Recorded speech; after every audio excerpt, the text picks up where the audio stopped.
میرا دو سوال ہے. یہ پوچھنا چاہتا ہوں. میرا سوال یہ ہمارے ملک کے اندر اور ہمارے ملک کے ارد گرد بہت کچھ ہوا. آپ کے سوال ہمارے جواب. ظاہر ہے کشمیر ڈومینیٹ کر رہا ہے تو کشمیر کے اوپر آپ کے سوال لیتے ہیں. طلعت بھائی یہ جو کشمیر میں جو کچھ ہو رہا ہے, جو آرٹیکل انہوں نے ختم کر دیا ہے اس میں, اور یہ پاٹا جو انضمام ہے اس میں کیا ایک مماثلت پائی جاتی ہے؟ مطلب یہ کچھ ایک جیسا ہو رہا ہے یا ادھر کچھ الگ کشمیر میں ہو رہا ہے؟ جس طرح بھارت کلبھوشن کے معاملے کو لے کے گیا تھا انٹرنیشنل کورٹ آف جسٹس میں, کیا ہم کشمیر کی آرٹیکل 35A کے ساتھ چھیڑ چھاڑ کو نہیں لے کے جا سکتے؟ کیا یہ جو پرابلم ہے کیا یہ ایک سلوشن نہیں ہے؟ کیونکہ اگر ہم as a neutral point of view پہ دیکھیں اس چیز کو, ناٹ بینگ اے پاکستانی اور بینگ این انڈین, کیا کشمیری ڈائسپورا جو بیرون ملک آباد ہیں اور یا پھر حکومت آزاد کشمیر, کیا یہ جلا وطن حکومت قائم کر کے اپنا کیس UN میں یا انٹرنیشنل لیول پر پیش کر سکتے ہیں؟ امریکہ وزٹ کیا ہے ہماری اسٹیبلشمنٹ اور سلیکٹریٹ صاحب نے, تو انہیں انفارم کر دیا گیا تھا کہ کیا ہونے جا رہا ہے کشمیر میں, بیکاز انہوں نے انڈیا نے آلریڈی ان فیبرری میں جو ہے نا ان کو امریکہ کو انفارم کر دیا تھا. ہمیں چاہیے کہ ہم سارے کے سارے مل کے اسلام آباد چلے جائیں, گورنمنٹ کو فورس کریں اس بات کے لیے کہ آپ لوگ اینٹ کا جواب پتھر سے دو, اگر نہیں دے سکتے تو پھر گورنمنٹ چھوڑ دو.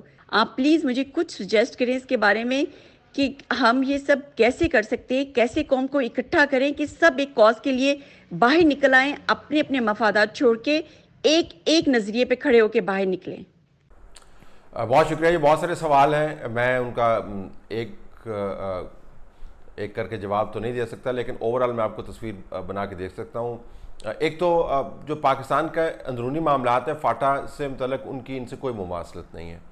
آپ کو لگتا یہی ہے کہ فاٹا کے انضمام کے لیے ہم نے باقاعدہ ترمیم کی اور اس کے بعد ترمیم کرنے کے بعد ان اضلاع کو پاکستان کے جو دوسرے اضلاع ہیں ان کے برابر حیثیت دے دی. یہ ایک اندرونی معاملہ ہے اور پاکستان کے بارڈرز کے اندر پاکستان کے آئین کے تابع یہ ہوا ہے. پاکستان کے جو ووٹ سے منتخب ہوئے نمائندگان ہیں ان کے ذریعے یہ کام ہوا ہے. مقبوضہ کشمیر کا نام ہی آپ کے سوال کا جواب دیتا ہے, وہ مقبوضہ علاقہ ہے. مقبوضہ علاقے کے اندر ہندوستان کا کانسٹیٹیوشن چاہے اس کو لاگو کرتے ہیں چاہے لاگو نہیں کرتے, اس کی کوئی لیجٹمیسی نہیں ہے اور یہ انٹرنیشنلی ریکگنائزڈ ڈسپیوٹ ہے. تو دونوں میں کسی قسم کی کوئی مماثلت نہیں ہے. اگر جو ہندوستان کا یہی آرگومنٹ وہ ڈیولپ کرنے کی کوشش کر رہے ہیں کہ یہ تو ہمارا اندرونی معاملہ ہے, لیکن اندرونی معاملہ نہیں ہے. کوئی اندرونی معاملہ سیکیورٹی کاؤنسل کی ریزولوشنز کے تحت سیکیورٹی کاؤنسل کے ایجنڈے پر موجود نہیں ہوتا. یہ سیکیورٹی کاؤنسل کی اپنی ریزولوشنز کے تحت معاملہ ہے جو ہندوستان کی اپنی قیادت نہرو UN لے کے گئے, تو کوئی مماثلت نہیں ہے. دوسرا یہ کہ آرٹیکل 35A سے متعلق اور آرٹیکل 370 سے متعلق جو بحث ہے, میں تو اس کو ریڈنڈنٹ بحث کہتا ہوں, یعنی اس کا فائدہ نہیں. اس کا فائدہ اس وجہ سے نہیں ہے کہ ان آرٹیکلز کا اطلاق ہم پہلے ہی مقبوضہ حصے کے اندر ایک واردات سمجھتے تھے اور اب اس واردات کو کسی اور طریقے سے کیا گیا ہے, تو نہ پہلے ہم اس کو ایکسیپٹ کرتے تھے نہ اب ایکسیپٹ کرتے ہیں.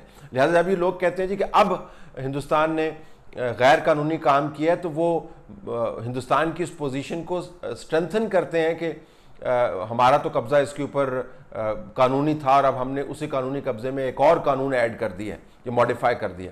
تو یہ آرگومنٹ ہمیں کرنا ہی نہیں چاہیے. آرٹیکل 35A 370 اس سے ہمارا تعلق نہیں ہے. ہندوستان نے پہلے ایک اور طریقے کی واردات کی تھی قبضے کی, اب اور طریقے کی واردات کی ہے قبضے کی, ہمیں اس کے اوپر فوکس کرنا ہے. تو لہٰذا آپ اس بحث میں بالکل نہیں پڑیں کہ ہندوستان نے کون سے آرٹیکل کے اندر کون سی ترمیم کی ہے. تجزیے کے لیے آپ کر سکتے ہیں, سمجھنے کے لیے کر سکتے ہیں, لیکن پالیسی سٹیٹمنٹ کے طور پر ہم اس کو بالکل نہیں دے سکتے, کیونکہ نہ ہم پہلے ان کے آئین کا اطلاق مانتے تھے نہ اب ان کے آئین کا اطلاق مانتے. کیا یہ سلوشن ہے؟ دیکھیں سلوشن ہے, وہ کہتے ہیں پوزیشن از 9/10 آف لا, یعنی اگر آپ کے قبضے میں کوئی چیز ہے تو وہ سمجھے کہ 9.25% جو ہے یا 9% جو ہے 10 میں سے وہ سلوشن بن جاتا ہے. لیکن سلوشن جو ہے نا اس کی ایکسیپٹیبلٹی بھی ہونی چاہیے, وہ گراؤنڈ ریئلٹی کے ساتھ ملنا بھی چاہیے, اس کی ایک وائڈ رینجنگ ریزوننس جس کو ہم کہتے ہیں, یعنی طول و عرض کے اندر اس کی مثبت جو لہریں ہیں وہ آپ کو نظر آنی چاہیے. اس کی کوئی مثبت لہر آپ کو نظر نہیں آتی, صرف منفیت نظر آتی ہے. تبھی تو کرفیو لگایا ہوا ہے, تبھی تو 5 لاکھ وہاں پہ ٹروپس رکھے ہوئے اور اس کے اندر اضافہ کر کے 40,000 کے قریب مزید ٹروپس لے کے آئے ہیں.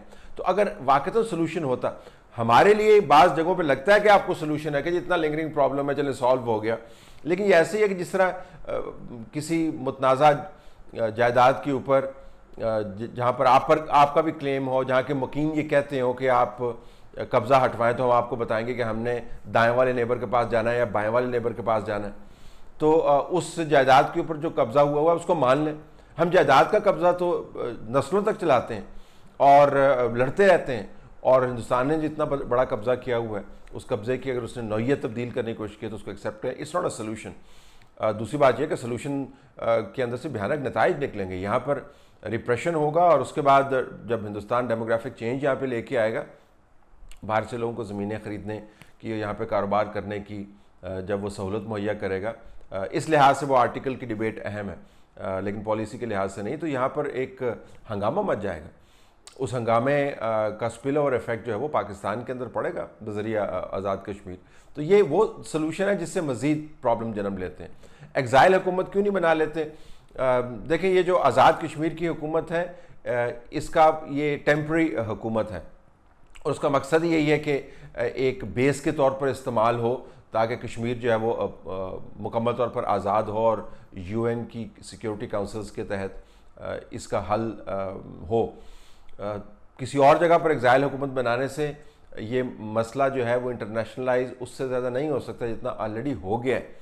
UN کے پاس, سیکیورٹی کاؤنسل کے پاس وہ آلریڈی موجود ہے, لہذا اس مسئلے کو ہائی لائٹ کرنے کے لیے مزید اقدامات کرنے کی خاص ضرورت نہیں ہے, حل کرنے کے لیے مزید اقدامات کرنے کی ضرورت ہے. اور ہندوستان نے جو چیزیں اس کے اندر ایڈ کی ہیں اس کو یاد دہانی کرانے کی ضرورت ہے ہندوستان کو اور بین الاقوامی کمیونٹی کو کہ اس سے معاملات مزید خراب ہوں گے.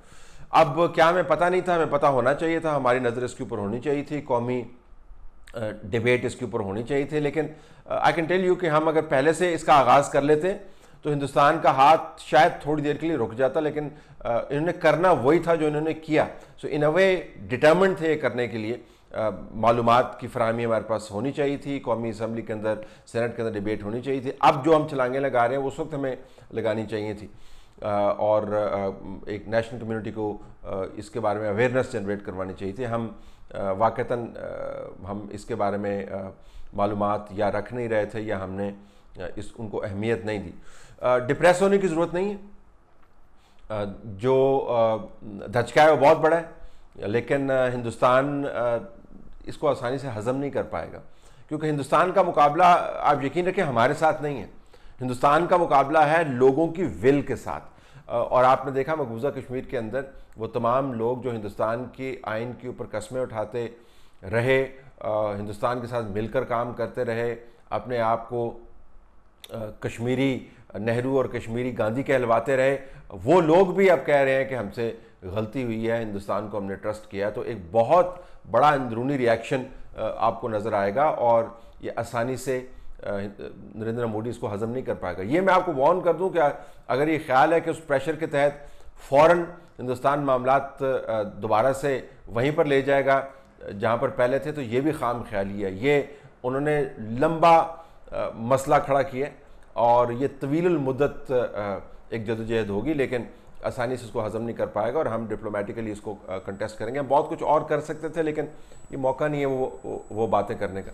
تو آپ کو ڈپریس ہونے کی بالکل ضرورت نہیں ہے. یہ ذہن میں رکھیں کہ ایک تنازع ہے, اب وہ پھیلے گا, اس کے اثرات ہم پر مرتب ہو سکتے ہیں.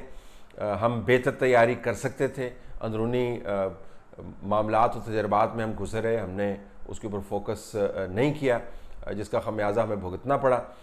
ہم اب کوشش کر رہے ہیں بعد از واقعہ, لیکن اصل جو لڑائی ہے میں آپ کو دوبارہ دہرا دیتا ہوں, وہ ہندوستان کی ہمارے ساتھ نہیں ہے. اصل لڑائی ان کی کشمیریوں کے ساتھ ہے. ہم نے اپنی لڑائی لڑنی ہے, کشمیریوں کے لیے بھی لڑنی ہے, لیکن اصل لڑائی کشمیریوں کے ساتھ ہے. اور یہ وہ کشمیری نہیں ہے جو پرو پاکستان ہیں یا پرو انڈیپینڈنس ہے. یہ ہر قسم کے کشمیری جو ریاست سے منسلک ہیں اور جس ریاست کو اس نے توڑ دیا ان کی فائٹ ہے. سو ہوپ فلی یہ بہت سارے جو سوال آپ نے کیے ہیں ان کے جوابات آپ کو ملے ہوں گے. جو رہ گئے ہوں گے اگلے دنوں میں ہم اس کو ٹیک اپ کریں گے. آن گوئنگ ایشو ہے.